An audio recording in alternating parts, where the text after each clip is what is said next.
So we're calling the book the Four Pillars because we broke the book down into four main sections that we think encompass all of mental training.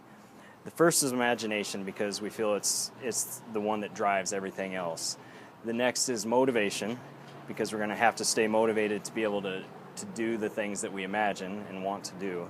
The next is discipline because we're going to have to be able to be consistent in everything that we do and keep ourselves on track and avoid the things that are going to be holding us back. And finally, recovery is the fourth pillar because we're going to need to recover from everything we do and also be able to deal with injury and adversity, things like that. So we're going to give you several examples throughout the site and throughout the book.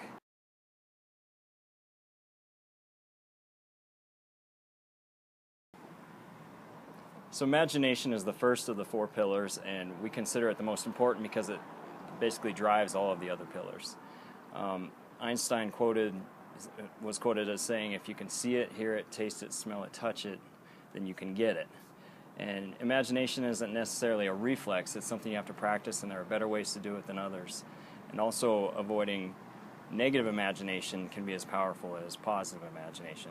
So we have a lot of different techniques, specific techniques that you can use for imagination.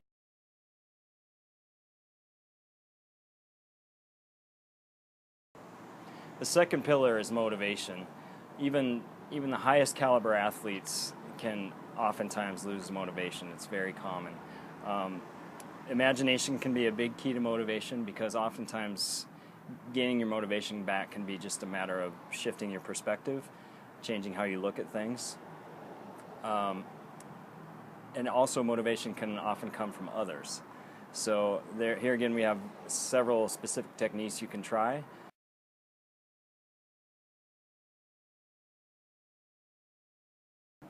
The third pillar is discipline, and discipline basically boils down to being consistent, doing what you have to do every day and doing it as well as you can.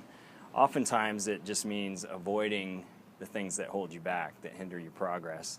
And usually there's an inner voice in there somewhere that's holding you back as well.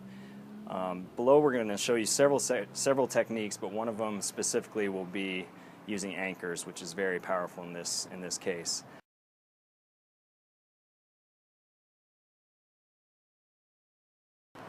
The last pillar is recovery, which is the most important part of training. If you can't recover, then you can't improve, no matter how hard you train.